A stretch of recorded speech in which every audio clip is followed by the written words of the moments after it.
and one. 5, 4, 3, 2, 1, 0. Ladies and gentlemen, I appreciate very much your generous invitation to be here tonight. You bear heavy responsibilities these days. Welcome to Stock Legends Radio Show, seeking answers, opinions, and the inside scoop, putting you in the front seat on Wall Street. In today's market, this is breaking news. Where is it going next? StockLegends.com. Ladies and gentlemen, welcome to Stock Legends Radio, episode 24. Please welcome today's host, myself, Quick Draw. Also, today is a special guest. We have Mr. Grant Neustetter, CEO of public ticker symbol GNGR, Gunther Grant. Grant, welcome to the Stock Legends Radio Show. Hey, how's it going?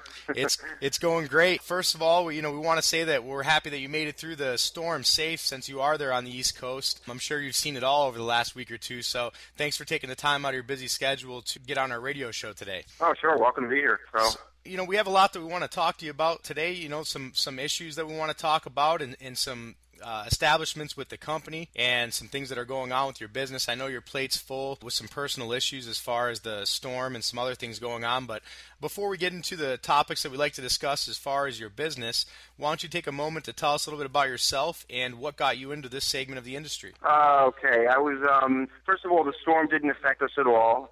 The factory's fine, no damage. The home's fine, no damage.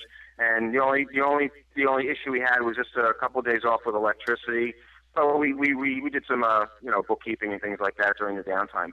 As far as getting into the chocolate business, I was in the printing business for over 20 years, and I started printing chocolate wrappers for local companies, people that do chocolates out of their house. They make those baby christening wrappers and things like that.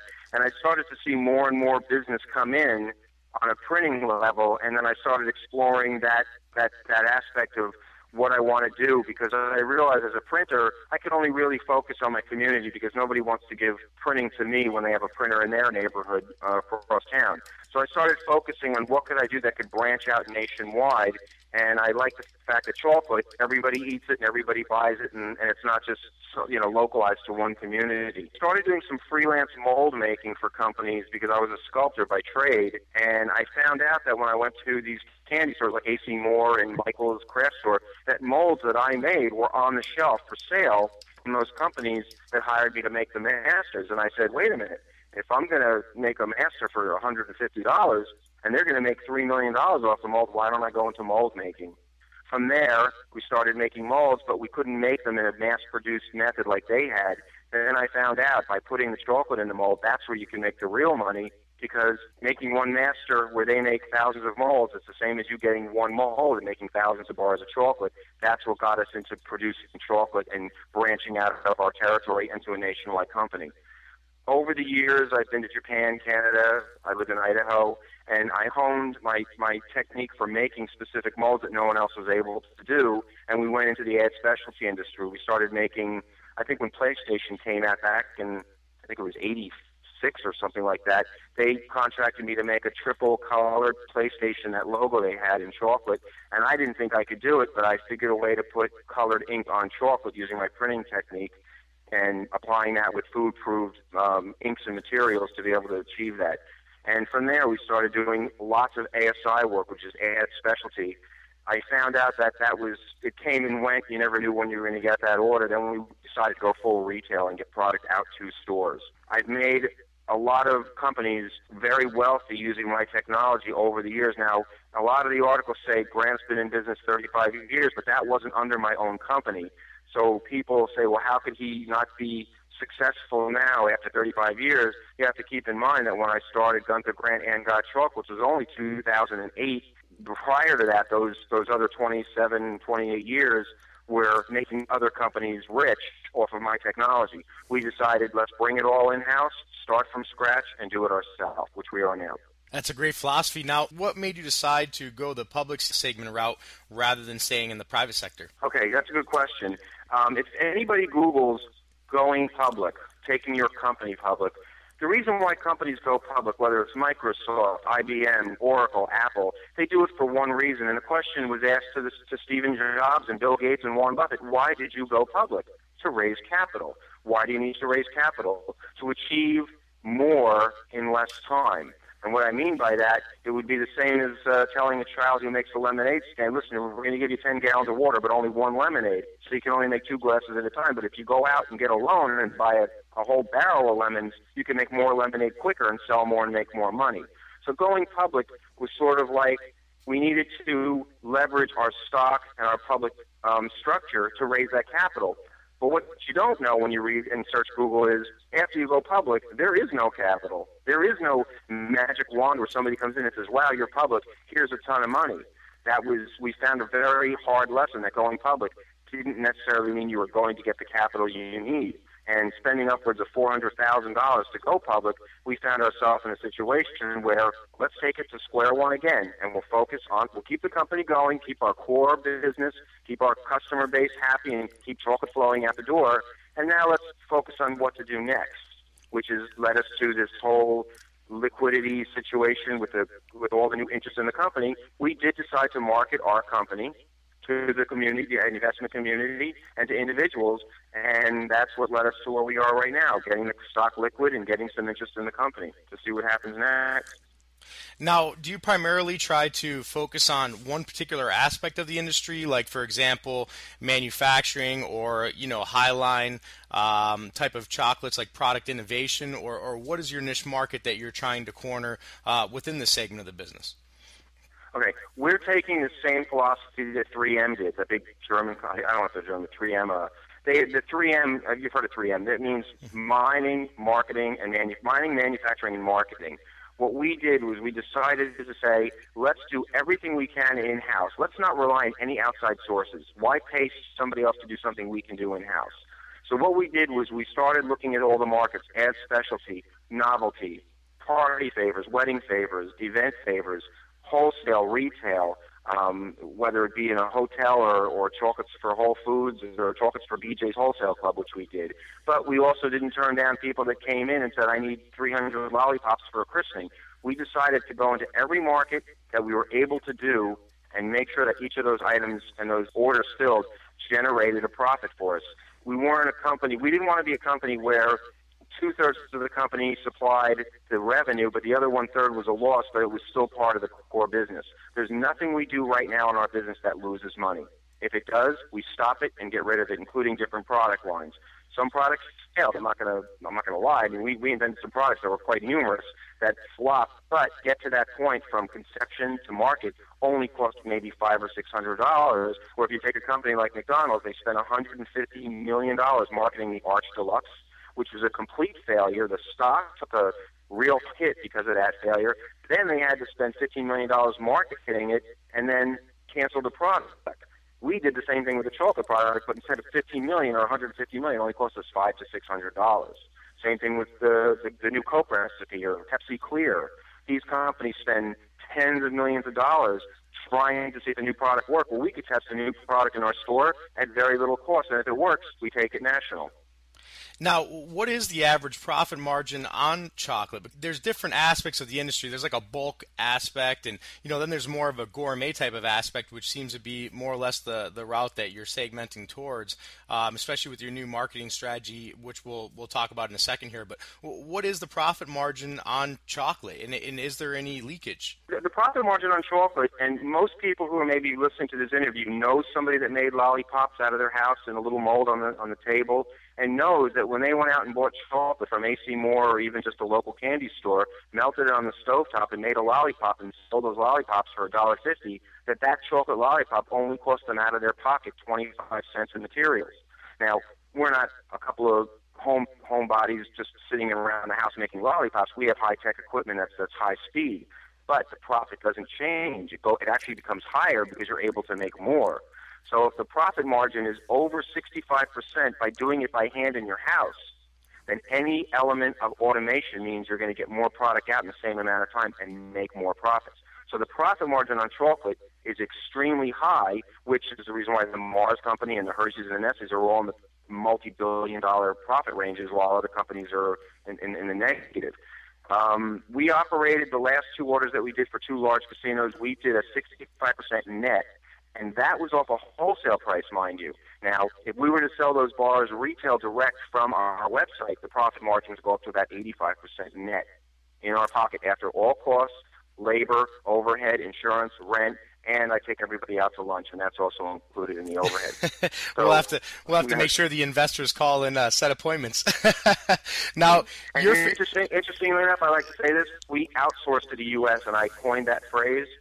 I do not hire anybody that's not a U.S. citizen. And when I talk about outsourcing to the U.S., what I mean is we have people who are working for temporary agencies, and the temporary agencies provide insurance, workman's comp, health benefits, and all the taxation that goes along with if you were to do it yourself. This way, we don't have to put somebody on the books, and then if we get a month that we don't need 2 or 3 people, we just fire them. This way, we just get the temps. They come in. When we need them again, they're on call 24/7. So they're always available. And there are people that are home, housewives that can only work 3-4 hours a day who need extra money. So we like to use that phrase, we outsource to the U.S., so we are achieving a little bit more, getting this economy back as little as we can by keeping the money in America and keeping the... You know, that's more of an important aspect these days, especially today, Veterans Day and coming back from the big storm and everything else. There's a nice patriotic atmosphere, so it's always good to keep the business here. We see so much going overseas. We take a look at your facility. For the investors that are listening today, they can go to the website, and there's some good pictures there. This facility, when we spoke of the profit margins, it's already put into place, and it looks like a fairly significant location. Are you going to be able to grow the business in that location, or what is your setup like at the location where you produce these chocolates and candies? Okay, that's a good question too, and a lot of people that are sort of curious about the chocolate business that don't know enough about it will never fully realize this, because most people who see manufacturing on TV, you watch Modern Marvels and Discovery, and you see giant machines and hundreds of workers and technical people, and you see, my God, in order for them to get to that point where they can make a screwdriver, they need $2 million worth of equipment.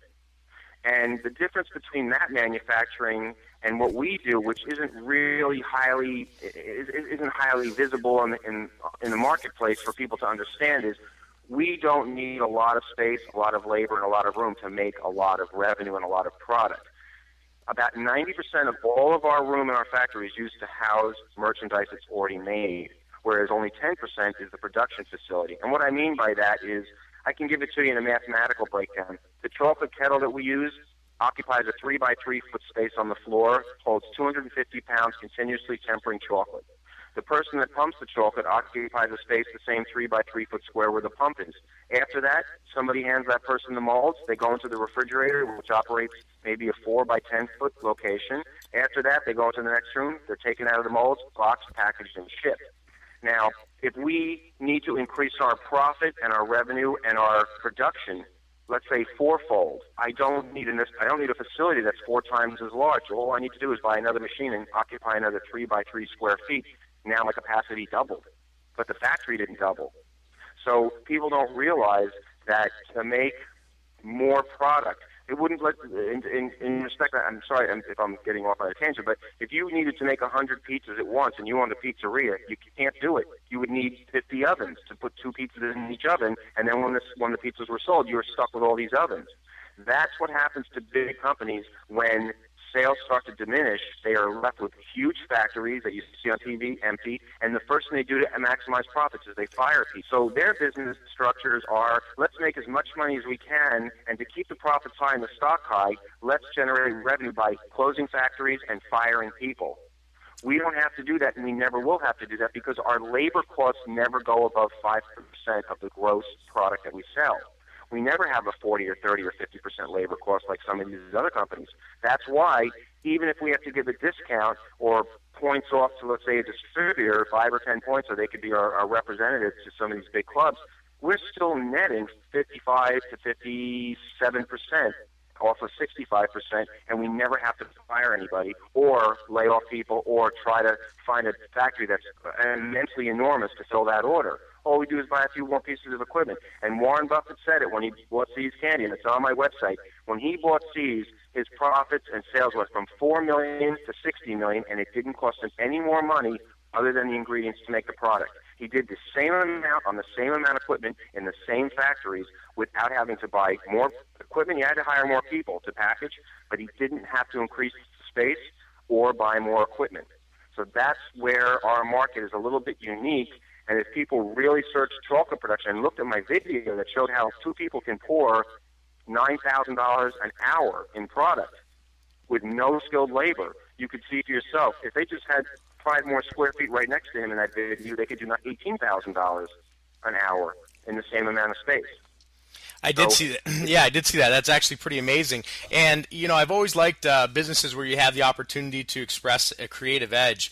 So taking a look at the candy industry as a whole and kind of trying to wrap my mind around it and also draw a picture for the investors, it's saying here that you'll introduce 50 new items that have already been tested. So basically, are you more or less sitting around and trying to, you know, take a look at a creative ability and say, hey, you know, this might be really good. Let's put this together and see what people think and put it out to the market and see what kind of feedback we get from our customers? Is that more or less the methodology that you're utilizing when you're introducing a new product to the market? And then also, when you do find a taste or a design that you like for a new chocolate or candy, how do you prevent other people and competitors from within your market from taking that idea and trying to compete directly by stepping in on your strategy and idea? Okay, I'm going to address both those points, and they're very good questions, and they're easily answered. Number one, when we come up with an idea, here's an example. I went to a deli we all went out to lunch one day when I was long before we were public, and I saw people buying sub sandwiches and pickles, and I saw people buying Hershey bars and candy and gum and things. And I looked around and I said, why don't we make a chocolate bar look like a pickle? It's a deli. There's 15,000 delis in the tri-state area. Let's make the chocolate look like a pickle. We'll put Crispies in it so it's crunchy and delicious. That's what we called it. They're delicious. And we nice started, name. Listen, you know, I want to trademark that, right? Right. So yeah, it's good. We got them into 5 delis out here in Long Island on a test. We didn't give them to them. We said, you pay us after they sell. We figured we'd hear from them in a month, from each of them in a month. We heard from each of them in a week and said, the pickles are gone. We need more buckets of pickles. The customers absolutely love them. People go into a deli. Most delis are called the pickle patch or the deli pickle. I mean, the pickle is sort of synonymous with getting a sandwich. Now, one deli in Seaford said that he stopped buying Hershey bars from his distributor and started buying more pickles, which he continues to do. We put his name on the pickle too, so he loves giving them out. Now, when people say, how can you compete with Hershey's? Well, we competed with Hershey's in one deli. We knocked out Hershey sales in one deli because our pickles are working. I'm not saying we're going to go after the Hershey business because they're making 1 penny on every 500 Hershey Kisses or something like that, and I don't want to have an operation that's that complex with that low of a margin. So what we do is we test the product, and if it doesn't work, we don't do it. When I was in Idaho, I said, let's create a competitor to the Hershey Kiss, and what's called Bite the Bullet, and they were little chocolate silver bullets. And they came inside of a bucket and had a cowboy on the outside of the bucket. Problem was, everywhere we put them, people thought they were suppositories. So we pulled the item. It just didn't work. Right. So, I mean, you want to talk about laughing, at least we can laugh at ourselves. And we pulled the product, and to this day we still laugh about it. But you know what? Out of the 10 products that we made, 9 of them are doing very well from that time ago. Since then, we've created many other products. And again, we have retail stores. We're opening up our second one. And I know some people said, how can a company that only owns 2 retail stores be successful? Our business isn't retail. We're wholesale chocolate manufacturers. We're opening up retail stores to run tests to the public so that when people come in and buy something, if 10 people say, ew, that's the weirdest chocolate that I've ever seen, I don't want it. If you go to our website, we have a product called Chocolate Slugs. And all it is a curled piece of caramel dipped in chocolate, and it goes in a package with a picture of a snail with a question mark on his head. We made the product, and we originally called them turkey bones because it looked like the caramel looked like the bone of a turkey, and the chocolate looked like the meat on the bone, which is the caramel. And a little boy came in the store. Nobody bought it because they associated meat with chocolate. It didn't have that appetizing appeal to it. And a little kid said, "My God, it looked like somebody stepped on a slug." We changed the name. It's a winner. We can't make enough of those. Now, when you say competitors, saying, how can you prevent competitors from competing with you?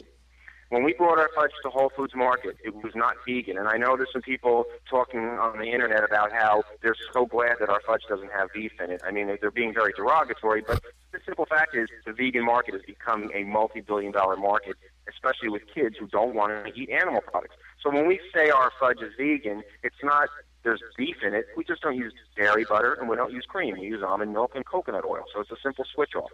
Now, when we were in Whole Foods Market, nobody was buying our fudge the first week we were there on the test sample, the test booth that we had. And management was saying, "Why isn't your fudge selling?" I said, "Well, everyone's asking me for vegan fudge because that's their market base. And nobody can discredit Whole Foods as being a successful company. If vegans want to shop at Whole Foods Markets, I'm going to make vegan fudge. I don't care what these people say online." And we went to the kitchen. I said, "Patty, let's make vegan fudge." We made 4 or 5 rounds, tinkered with the percentage of coconut oil, tinkered with temperatures and the little science that we do in our factory. We came up with a winning vegan product. The next week went to Whole Foods. We introduced the new vegan fudge, and we sold it out. Management came up and said, "You created a product in 1 week for my market, my store, only because you saw a need?" And I said, "Absolutely." They go, "We're going to get you the documents and get you into every store," which we have in our hands right now. Now, if you were to go to Hershey's and say, "Could you guys design me a vegan fudge?" They would have to have a board meeting for 10 weeks. They would have to have big analysts. They would have to rearrange a multi-million-dollar facility, change the formulation. We don't have to change because we create as we need. All we did to do is buy another fudge kettle, put a sign on it that says "No dairy. This is a vegan fudge." Now we're in the vegan fudge business.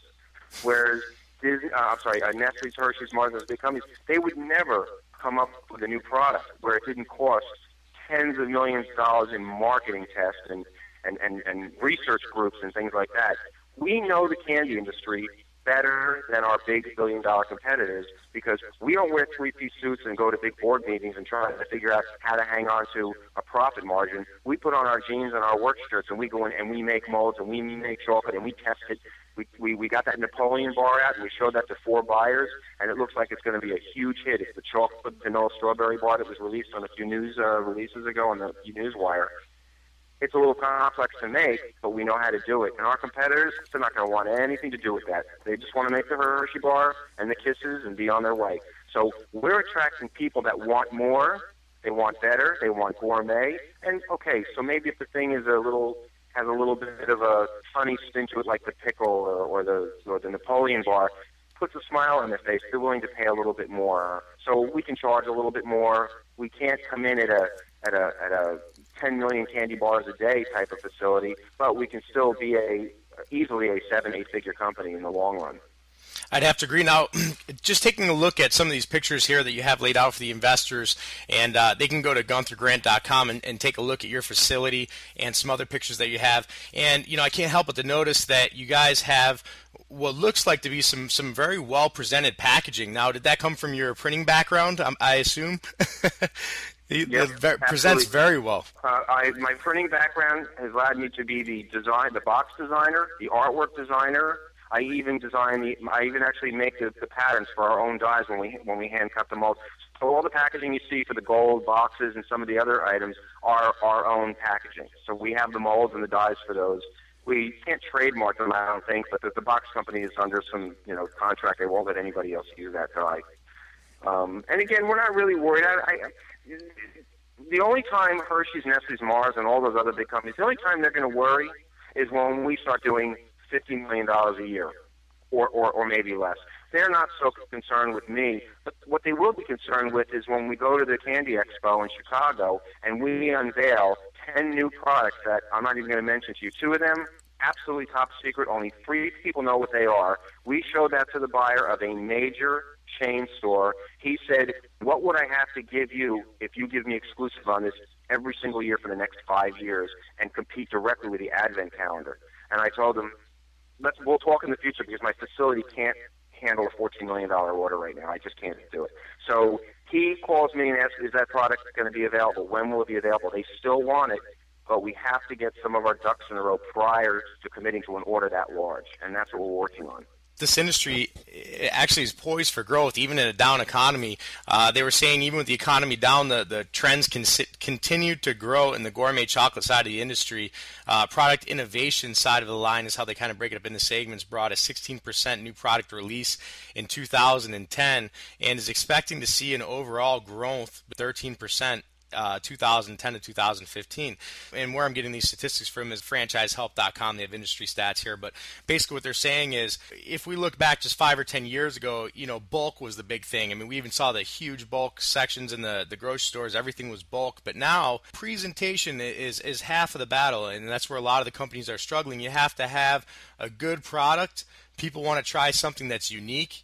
Everyone's had a Hershey Kiss. Everyone's had a chocolate bar, Hershey's bar. You don't get excited They're after. Bored. The people are bored. I mean, you must have had 500 of them in your lifetime. When you have a craving, you don't want to go for that. I mean, you want to try something. The pickled chocolate or whatever. And also they say the salt and the sweets and these different kinds of studies that are done on actually like the human taste buds are extremely interesting because mixing and matching these oddities spark huge stimulation in people by mixing those odd flavors that are on extreme ends. So, and there's a humongous market for it. So you mentioned earlier that you were going to be going to the trade show in Chicago, and I know that there's a lot of trade shows nationwide. I mean, there's even the National Candy Show where people go and debut things. How important are these trade shows to your segment of the business? And when you go to the trade shows, what primarily are you trying to do? Are you going there for large-scale strategic relationships or more or less direct-to-the-market launch? Going to there's 2 shows that we're looking at. One of them is the health food show. I believe that's in Virginia. I might be wrong. We missed it. We missed it this year. That's where we would bring our vegan fudge and our gluten-free products. The other show, which is there's the Candy Expo in Chicago, and then there's a few around Atlantic City and Pennsylvania. By bringing a product, when you were talking about the taste and everything, I just want to address that real quick. You can't get somebody into a department store or a Target and have them look on the shelf and taste the product. You have to get them to buy it and then taste it. So the new tastes and the new gourmet flavors is one segment where when people go to one of our distributors that sells, like let's say a candy store, a mom and pop candy shop, when they buy our products and they say, would you like to taste the sample? And the person says, yes, I would like to taste that slug. They eat it and they go, oh my God, these are great. I would like a dozen of them. That's where the taste buds create the sale. The difference is the large market where the big dollars are made is how do you get somebody to pick your product off the shelf versus the competitors and put it in their shopping cart because they can't taste it. This is the first time I'm going to mention this because at this point I got nothing to lose. I created one of the 2 products that I'm not going to tell you about. This is the 3rd one we did, and I just finished the mold. I'm going to say something to you, and everyone's going to shake their head yes. Do you know the bobblehead figures that you see with the sports figures with the head bobs? Of course, yeah, with the commercial where it's on the dashboard. Everybody knows bobbleheads. I don't even have to say, somebody would never say, I don't know, what are you talking about? We created Bobble Santa and Bobble Bunny, and what I did was I created a 2-piece mold where above the waist and the torso becomes a point, and the other part of the chocolate becomes a bell shape. The bell shape goes on top of the point, which goes up to the neck, and when you shake it, the whole top half of the Santa Claus weaves back and forth, and so does the Easter Bunny. We created a packaging that has a ring around it so you don't see where it touches the box. When somebody goes to the store and it says, shake me, when Nanny goes to that store and she's got to buy Easter bunnies for her grandkids, and she can't choose not to. There is no down market because you can't go home and tell your kids, listen, I didn't make much money this month. I can't get your chocolate Easter bunny because you're going to kill the kid's entire year. So when they pick that up and they shake it and they see, wow, that's only $4.99. I think I'll buy 20 of them, one for each of the kids. They're not going to go back to the same old broken bunny that people keep poking their finger in, and now there's a broken face on one bunny or a giant bunny with ears where they're broken with a flower in its hair. People want visual stimulation, and that will also create new sales. Now, that bobblehead line, I've already shown that to some people. They want to know when the prototype will be done. Now, if I show some of these other products in Chicago, none of my competitors are going to get to see them because I'm going to have a black curtain, and the people are going to have to be qualified. We're going to run who they are and make sure they're the distributor for who they say they are, because there's a lot of spies in this industry. Yeah. I want that buyer from CVS I'm going to have run this guy, make sure he says he is, he's the buyer for CVS, and so you can now come behind the curtain. They're going to walk out from behind that curtain, and I'm going to have a purchase order on that pad. And when you talk about how effective is a trade show, everyone's been to craft shows and trade shows, and they make a couple of bucks. The difference between the Candy Expo is if you go there and you have the capacity to do $20 million in business, you will walk out of that show at capacity. If you can only do $2 million at capacity because that's all your production can do with the equipment that you have, you walk out of there with a $2 million purchase order, and you just close the booth and say, listen, we're filled up this year. Interesting enough, I'll get off on another note. When I helped market pet products prior to going into printing, the guy next to me made the dog rawhide shoes. He was the only one that was able to do it because he had the patent on it. The buyers came up to him, wrote their name on the pad, and in 5 minutes, he packed up, and I said, where are you going? He goes, I'm done. I'm going home. My orders are done for the year. I go to the shows like 4 days long. He goes, I know. These are the buyers from every grocery store in the country. I'm absolutely at capacity. I'm going home. And that was it. Somebody could come to our booth and say, I will take your capacity right now. And then a competitor can come up and say, well, you just signed up with Walgreens. We're CVS. I said, I'm at capacity. You're going to have to wait till next year. So as much as we can make, we can sell. There is no cap and no limit. Nobody can say, wow, we've made as much chocolate as we possibly could. Nobody wants it. We can continue to sell it as much as we can make. So I'm not worried about the volume we can get. We just want to make sure that the factory can achieve the volume that we want to get to make the company grow and expand.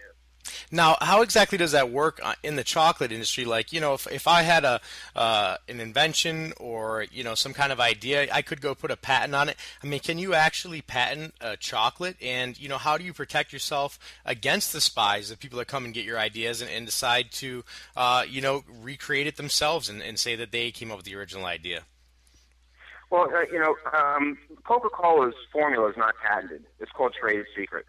Everybody's been trying to steal it. Somebody actually did try to sell it to Pepsi, but they wouldn't buy it out of respect for Coke. I don't know why, but trade secret is more important than patenting, and I'll tell you why. I've had people call me up and say, "Oh, hi, I'm a customer, and I'm making fudge, and I want to know how you cook it."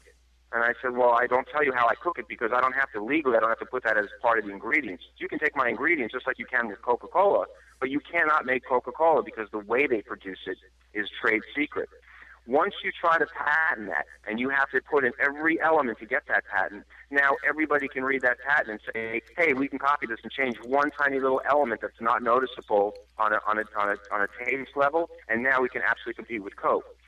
What we do with our fudge is we cook it in 4 different stages, and 3 of the ingredients we put into the fudge evaporate, so I don't even have to list them in the ingredients. But if I were to patent that, then my competitors would say, aha, now we know how he makes his fudge, how it doesn't melt in the summer, and how it has a 6 to 8 month shelf life. If I patent that, I just open the door to complete and utter chaos where everybody would copy it. As long as I don't patent it, they will not know how I do it because they cannot copy the ingredients because 3 of them evaporate and they won't know the sequence of the temperatures that we do, same as Coca-Cola does with the Coca-Cola. So people say, patent it, protect the company, patent it. Patenting it, it would be the worst thing in the world for our company because I would turn around and I would see the vegan fudge on the shelf and say, damn it, look what happened. It tastes just like mine, but maybe the one ingredient was off a millimeter or a half of a gram that you would never notice tasting it, and they would copy me. Now, the more I get into this marketplace, the more my competitors get stressed because they don't know how to do it.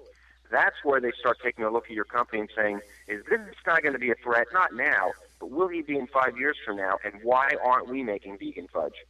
Well, sometimes it's better for them to just buy out a company and have them join their company with the technology. Look, Hershey's bought Sharpenberger, Nestle's bought Stouffer's, Mars bought a couple other companies, and people are acquiring companies. The largest acquisitions right now of companies merging is food companies trying to be bigger. They're trying to get more of their competitors under one corporate name. I'm not saying that they're going to try to buy me out. I'm not trying to say that we're going to sell out. But we're going to create a situation where they're going to be frustrated that they can't copy our merchandise or the recipe or the ingredients. Everybody wants what they can't have. That's one of the best traits that you can have on your side. It falls into the weakness of mankind. Well, we're taking a look at your products here. You've got a relationship, Betty Boop, and They total over $2 billion in merchandise last year alone. Why don't you tell us a little bit about that strategic relationship and, how it got put on the table for you and where you think it'll be going in the near future here? Yeah, you're correct. Betty Boop total merchandise did $2 billion, I think, in '09 and $2.2 billion in 2010. You can't go out in the public without seeing Betty Boop on someone's bumper sticker or on a keychain or on a T-shirt, or if you have a wife or something on the pajamas. My accountant's wife is mad about Betty Boop, and you never realized how big it was. The thing about Betty Boop is, which is really interesting, is a lot of people don't like Betty Boop, but they know dozens of people who do. Everybody knows somebody that likes Betty Boop, and even though they don't like them, they'll still buy the product to give it to them. But if you don't like chicken soup, you're not going to buy chicken soup, and you're certainly not going to buy it if you know somebody that likes it. But when it comes to gift giving and confections and the desire to give something you know somebody likes, chocolate is the way to go. Now, the Betty Boop line that we're creating, which is fudge, the Betty Boop bar, we have a product called Boop Smooches that we created, which hasn't been released. We also created a Betty Boop that's a seasonal item for Christmas, for Easter, for Valentine's Day. And again, if you go to the stores and look, I'm going to say you go to CVS down the Valentine line, it's the same stuff year after year after year. And I got to tell you something, the chocolate quality is getting worse and worse because these companies are cutting back to maximize their profits. All you have to do is go down any aisle and look at these products, and you'll see hydrogenated palm kernel oil, artificial chocolate. And when you look at ours, we use all milk chocolates, tempering chocolates, real milk, real cream, real cocoa.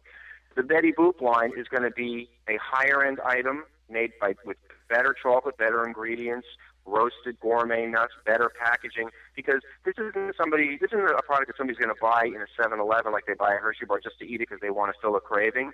This is something that you're going to buy to give to a loved one for Valentine's Day. It's going to be an upscale item for a whole different market. I mean, you know as well as I do, if you go home with a dozen roses to your significant other for Valentine's Day and give them a Hershey bar, they're going to slap you in the face. Right. But if you buy a nice gourmet box of Godiva or there's hundreds of millions of Betty Boop fans. You bring a Betty Boop fan, red roses, and a big old Betty Boop box of chocolate, you're going to get hugged to death. But that's the difference. We're not trying to sell Betty Boop every single day in 7-Elevens like a Hershey bar. We're trying to make it so that we have a higher profit margin. We still do phenomenal volume, but we hit a market that has to buy the product, not just wants to buy for a snack.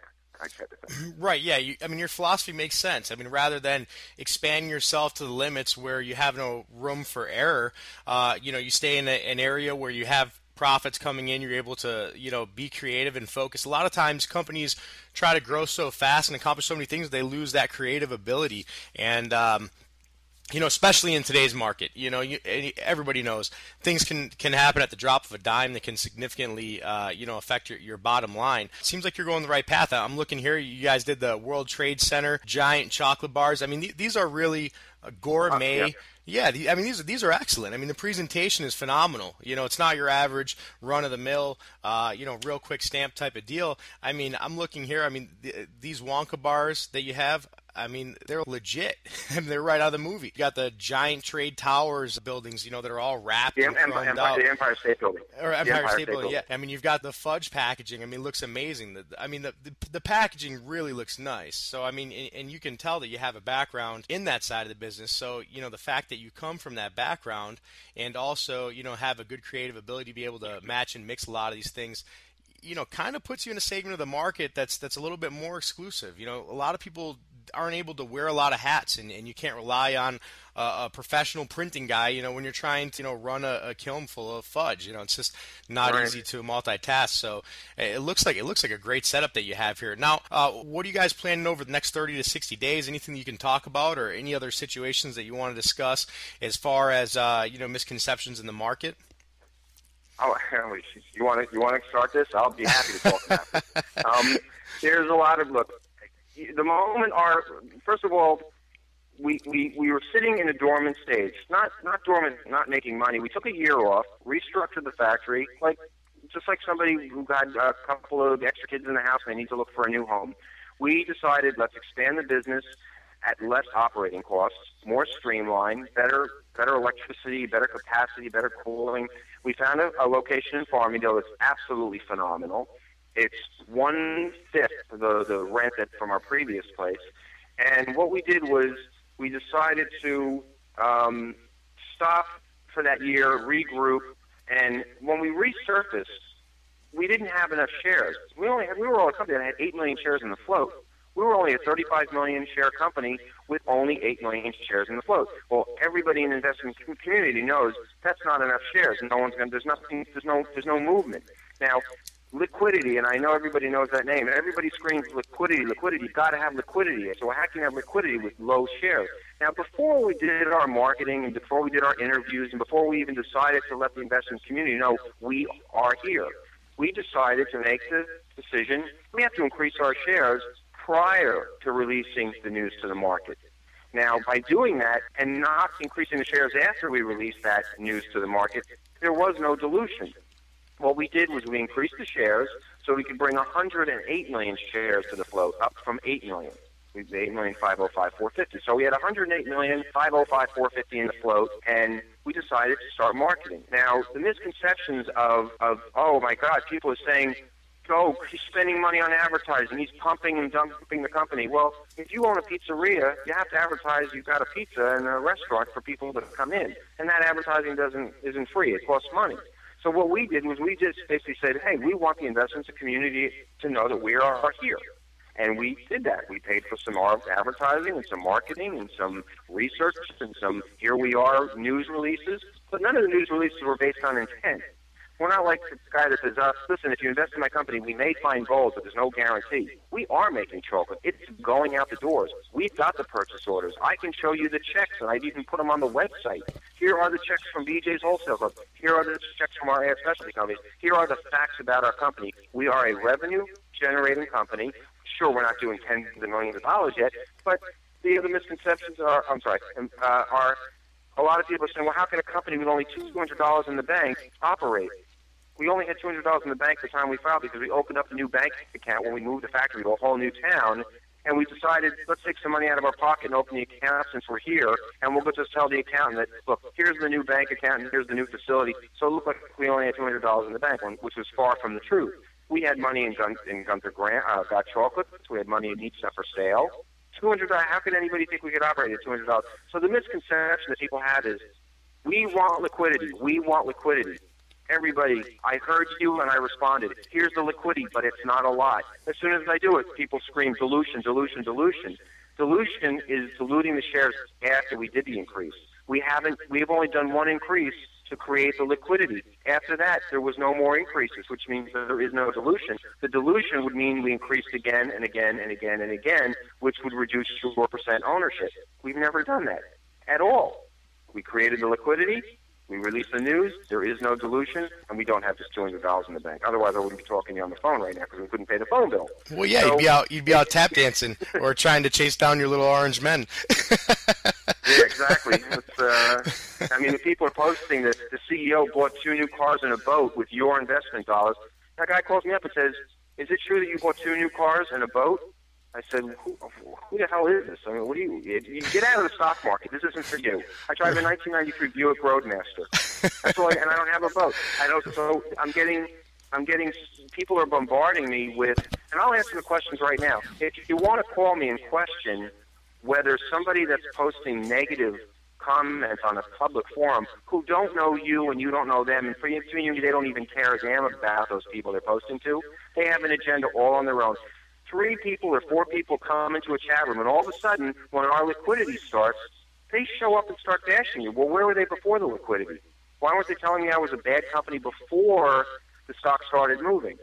It's because they have a different agenda. It's when people start believing all of those misconceptions, and I'm going to say it, lies, then they should not be buying stock because they're relying on people who they don't know as being their stockbroker. Exactly. Yeah, and you know, just like any other investment. I mean, as an investor, I mean, you shouldn't listen to anybody, anyways. I mean, you dig in, you do your own research. You know, trade based on your strategy. Some trade based on technicals, some fundamentals.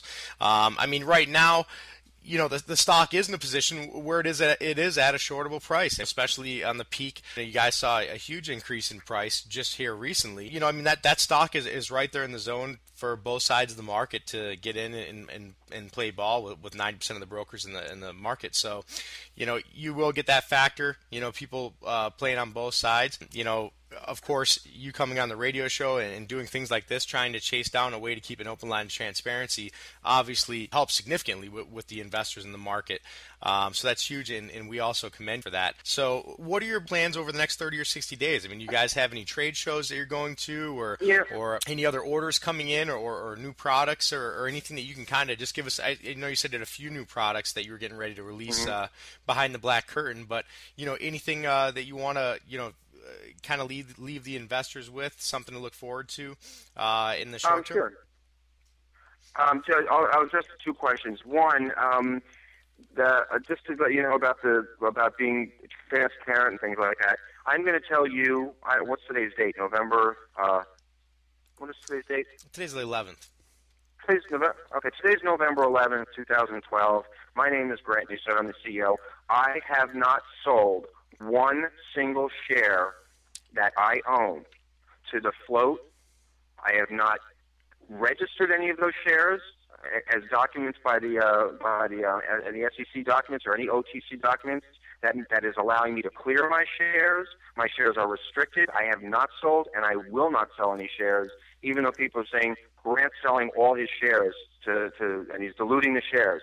The only shares in the float still are 108,505,450, I believe it is. There is no more and no less, and that's all there is until we get this company to the next level. Now, I want the shareholders to know that no matter how much they read that Grant's selling his 600 million shares, now, the reason why I have 600 million shares is because I started the company. I'd like to control it. I would like not to have another competitor maybe take a bid for the stock and then vote me out and then trash the company or reduce the shares into nothing. So I'm going to control my company. So I'm entitled to own that many shares if there's 108 million in the float.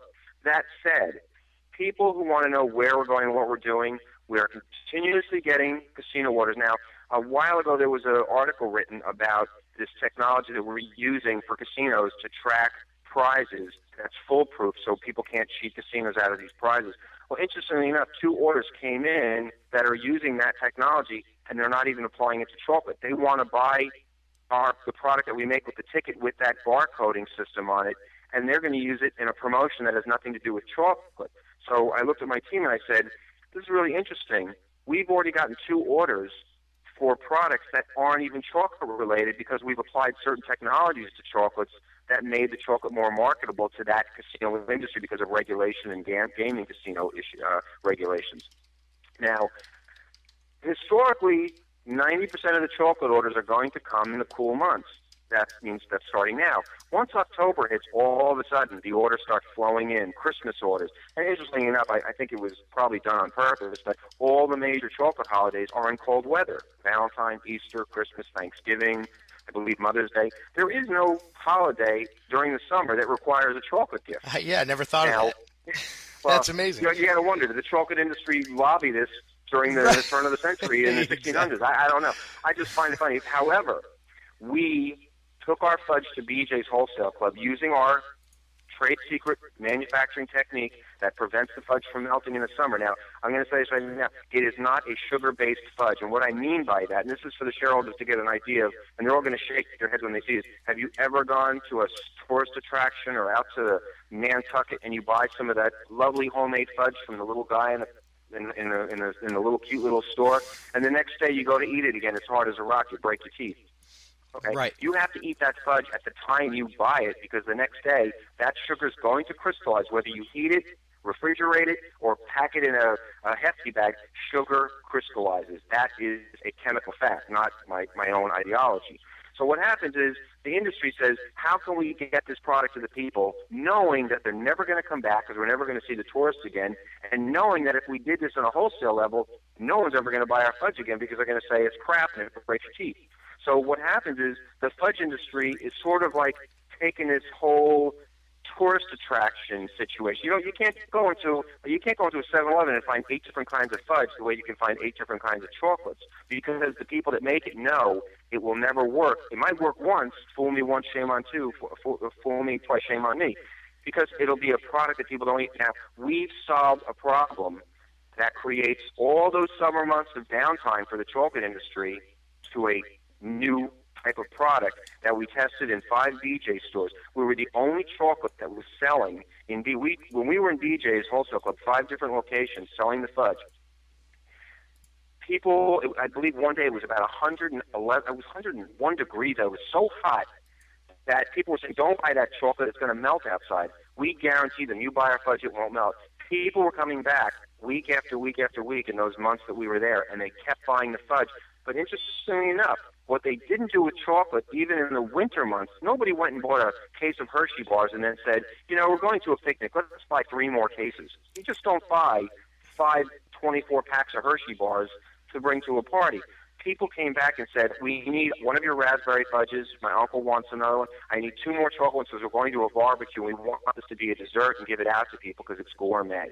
So what we did was we brought to the table a gourmet product that is shelf-stable for 6 months, doesn't crystallize, stays relatively palatable and malleable and cuttable without it melting, even in the hottest of summer. And the repeat sales gave us the okay to go into every BJ store in the nation, which we couldn't do because back then we didn't have a big enough facility or big enough equipment, which we were slowly getting into the. There's a new fudge kettle out. I don't want to discuss it too much, but it came out this year and it's capable of doing much more than we're able to. So people have to know, go buy a Hershey bar this summer or next summer, put it in your car, and then go out into your car and see if you can eat it after it sits in the hot sun. That's why people don't buy chocolates in the summer, and historically chocolate sales fall in the summer because of that reason. We are going to expand the chocolate sales in the summer with products that don't chocolate, but they know it's going to be messy and they can't bring it home and it's going to sit in a hot car. So the fudge products, and it's not just the 1 pound fudge, we have 8 different fudge products that are going to shelf counter displays.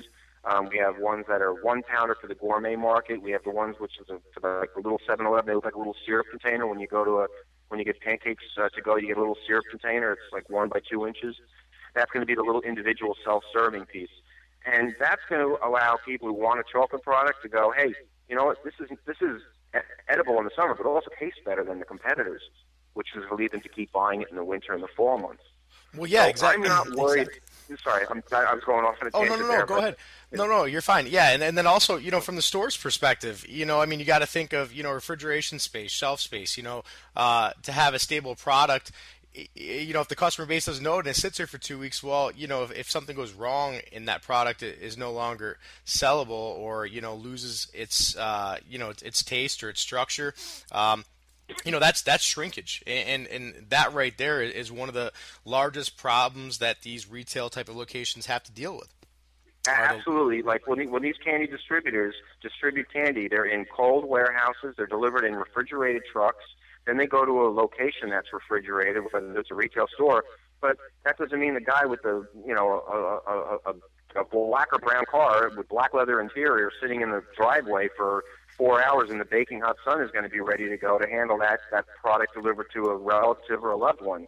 So what happens is we can take our fudge, and I've shipped it to Arizona in the summer, UPS ground without cold packs. So what we're able to do is say we can deliver a product in the summer at far less cost because we don't need refrigerated trucks and we don't need refrigerated distributors. And that's all fine and dandy on a business level. The most important part of that is the consumer can take this product into their car and go, oh my God, I actually left it in the trunk. But it's okay. It went to the location. The party was fine. They cut it up and they ate it instead of a bunch of mushed old candy bars that are leaking all over the place.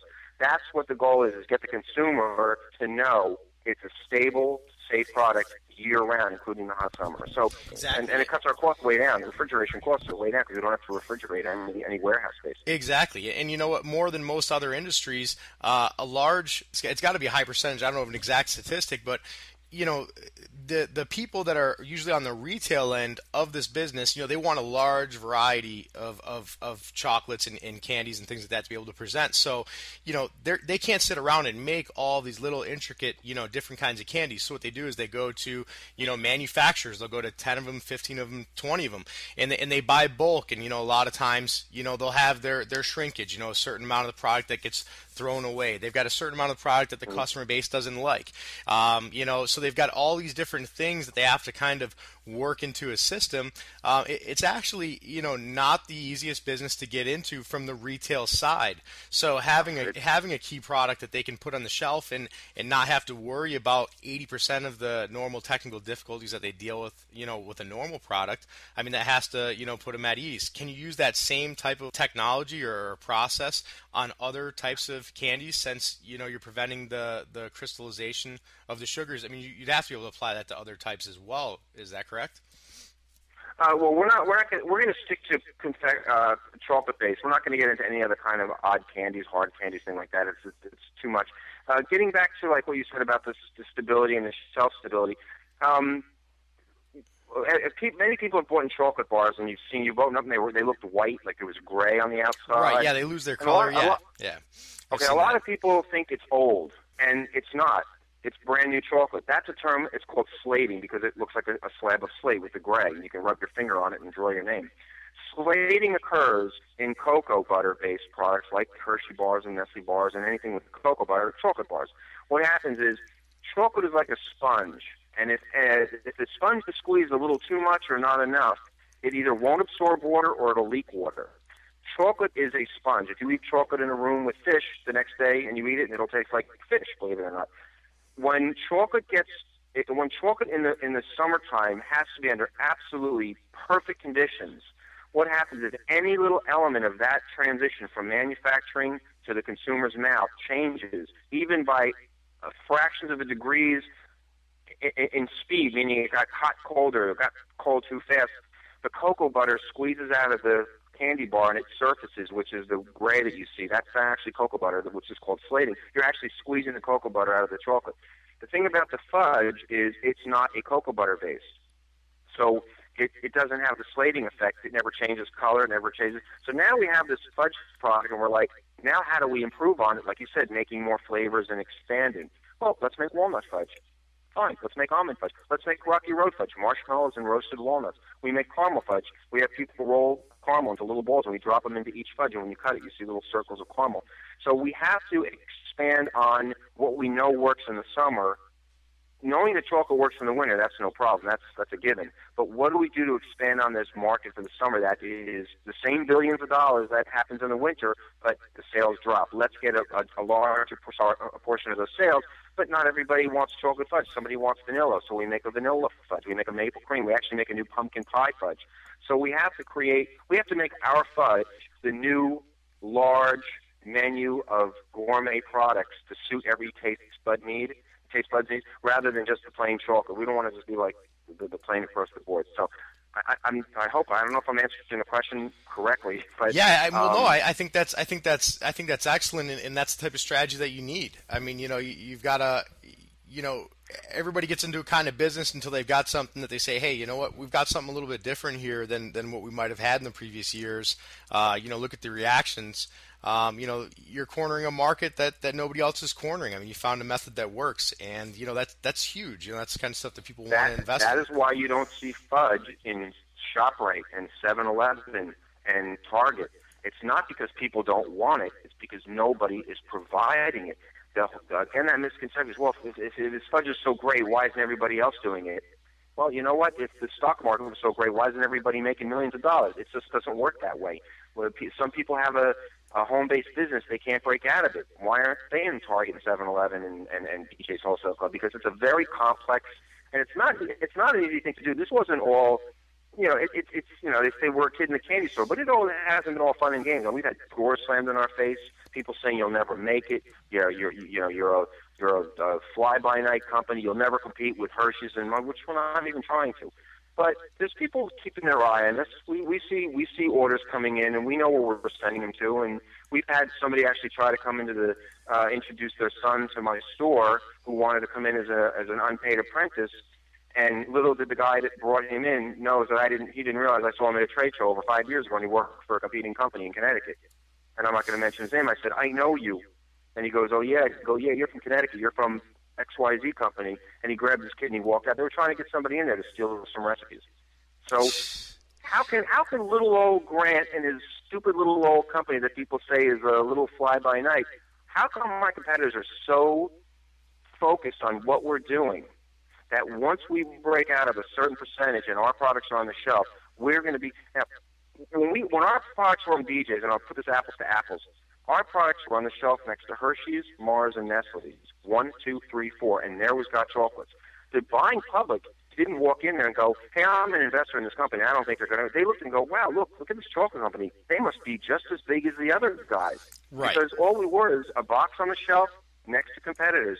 I could have been bigger than them in their eyes. I could have been smaller than their eyes. The point is it was apples, apples, apples, apples. It wasn't apples, apples, apples in a cherry pit. Right. We were right there, right next to our competitors, and nobody could say how big or how small we were. That idea is something we're going to expand on, but we're going to be on shelves where our competitors aren't. And that's where the consumer's going to be laying out the money. Exactly. That's my market. Oh, that makes a lot of sense. So do you primarily try to focus on, for example, if you go into like real nice deli, like New York style deli where they've got the cases set up and the chocolates? I mean, what kind of scenarios would we see your chocolates placed in? Besides your larger relationships that you have, with like BJ's where you get in places like that. I mean, what's your bread and butter segment of the industry? The bread and butter, the getting the chocolate products like we talked about earlier, where it gets into their mouths before they buy it. Remember, it tastes better, and you get it for example. Okay, 90% of the mom and pop chocolate stores in this country do not make their own chocolates. They say they do, homemade, fresh made. Oh, Steve makes the best chocolates. In the meantime, it's made by me. We're going to go to some trade shows and franchises. Now, I'm going to tell you right now, I've had 6, maybe 7 investors in Gunther Grant who want to open up a chocolates and treasure shop. They want the formula. They were going to think of these are some people that have some wealth. They were thinking about buying a Subway franchise. You got $250,000? God bless you. Our franchise isn't going to, it's not even going to be a franchise. You're going to own your own store. We're going to give you the formula. You buy the product from us. We'll show you how to do it, and it'll be your own unique store that somebody can't go in and say, your stuff is the same as the guys down the street. In short, what I'm going to say, the statement is very simple and very direct. We are going to, and we have already started, to do what True Value and Ace did to the mom-and-pop hardware stores. It didn't take away their originality. It didn't take away their name, but it allows each store to say, I need wrenches and screwdrivers and nails. Let's buy it from Ace and True Value. Because we have to buy it anyway. We don't make our own nails. We must buy them. So let's become a True Value co-op representative of the store, but it's still Steve's True Value. This is going to be where it's still your mom and pop. Let's say you had a chocolate store and it's been in the family for 50 years. You just want to be a Got Chocolates. It doesn't even have to be chocolates. You just want to be a Got Chocolates outlet. You want people to know that when they see a commercial on TV for the best vegan fudge, the best regular fudge, the best gourmet chocolates, go to a Got Chocolate store nearest you. Log on to our website, and here's the locations. It doesn't mean we own that store, but we're going to get the merchandise purchased from that store. Now, when you start taking a store that does 50, 60, 80, 100,000 a year in sales on products they don't make but they must buy or they go out of business because if they don't buy it, their doors close. And they say, let's be a Got Chocolates partner, and let's start telling them we want this. Now, if you own a Got Chocolate store and you're in Arizona, and you call up and say, listen, Grant, we have a customer that wants chocolates with almonds, marshmallows, and raisins and caraway seeds, whatever it is. We will make it. We will make a minimum of 5 pounds. It will be boxed, sealed, and shipped to you, and then you can show your customer, look what we had made for you, because in a sense, it was made by a company you own a piece of. Right, yeah. Exactly, and you showed a lot more personalization, and a lot of those companies, they're going the commercial route, and you lose that flavor, It's tough. So that, when you say our bread and butter, you have to remember, if there's 70 175,000 mom and pop candy stores in this country that must buy product from companies like ours.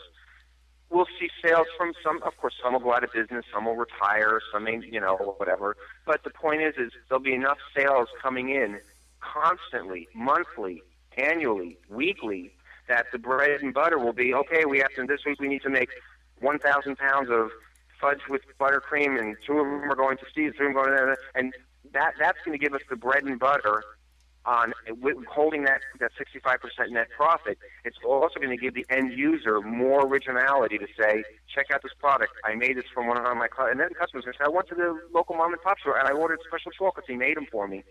And lo and behold, the customer base starts to build.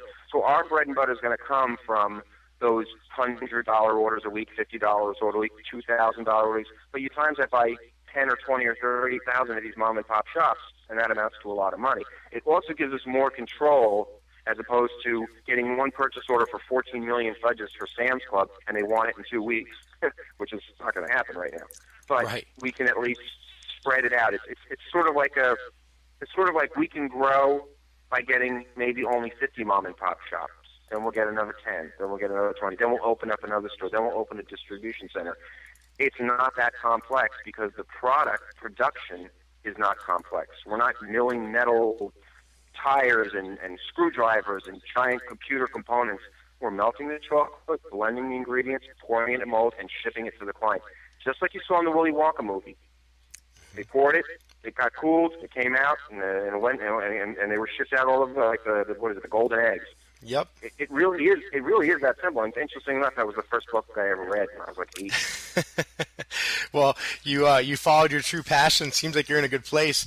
Anytime that you can kind of mix creative ability, with some skills and expertise you picked up and really flourish, opens up a lot of avenues. Half of the country, most people that I know, they're miserable going to work. And I don't know about you, but I don't want that person working for me. So as a CEO of a public company, you've got to have passion. You've also got to have some creativity. And, have a dance step that doesn't look the same as the guy across the room. So I think you guys are really cornering the right segment of the market. And, the growth is there. I'm excited to see some of these new products come, too. You'll have to send me one of those chocolate pickles in the mail, and I'll wage my judgment on it. I will. Sounds they're pretty cool, I'll tell you. Yeah, exactly. Anything that you'd like to say to some of the new investors that might be listening today, or some of the old investors that have been on board with you? I just want people to know that, and this is to answer some calls that I've had, is we don't set the price for the stock. The public company does the best job it can, and people have to react. Sometimes people don't react to our news; they react to the negative posts that people post. If somebody chooses to, you're coming to a fork in the road. People don't have much money today, and it looks like for the way that the economy is going, they're not going to have much money tomorrow. So people are looking for either a quick fix, which our company is not a quick fix. A quick fix is the guy that says invest now for 10 cents and it could be $3 by Christmas or $30 or will be bought out by Ford in the new lithium battery or whatever. Everyone's looking in the pink sheets for how can I take $500 and turn it into $50,000 or whatnot. I don't want people to be misled that is what we are promising. All I can promise you is we're not going anywhere. We are not going out of business. We are growing. And to sit tight, not get buried in front of the computer listening to these rants and these raves, and I hear people go on, I've been listening to you people for 3 weeks and I got to chime in. You're making me nuts. It's almost like becoming like a fifth grade recession schoolyard fight. And it's not healthy for the investment community, and it's also not healthy when you start sucking in some of this what ifs, and starting to believe some of those to a point where people call me and email me all the time and say, hey, what have you done? I go, I'll tell you what we've done. We filled 2 more chocolate orders. We're looking at a new piece of equipment, and we're opening another store. He goes, no, I'm talking about the stock. I go, I don't control that. If you go on an airplane and the airplane is going to crash, there's explicit instructions. Put the mask on the adult first before the child. The reason for that is if you put it on the child first and then you pass out, the child will panic. The adult is the same as our company. We need to make the company stronger and healthier, and then the stock will take care of itself, the same as the mother and the child. We're going to put the mask on the company. not focus on marketing the stock to make people happy that it went up, and then turn around and say, well, we have no revenue because we spent so much time marketing the stock to make everybody happy. Happiness will come long-term. We are a long-term company. I'm not talking about 10 or 20 years, but we're not going to be an overnight 1 cent to $5. It's just not going to happen. I'm being completely honest. If people want to hang tight, take a look at us. Don't buy our stock. Don't rush into it. Watch the market. Look at the news. Don't believe everything you read. Don't believe everything you hear. Call me up personally and say, could I buy a 1 pound fudge from you right now? And I'll be happy to send it to him. And when you eat it and say, hey, honey, when you look at your wife, did any of those gold mines ever send us gold? No, because they never found any. We are a chocolate company in a very large market, and we're not going anywhere. So next time you go to the store and eat a candy bar, think about that could be one of ours in the next maybe 1 or 2 years. And that's all I can say. That's phenomenal. In a market where 80% of the market's still trying to find out exactly what they're doing here, it's saying a lot. I mean, the stock right now is at a penny.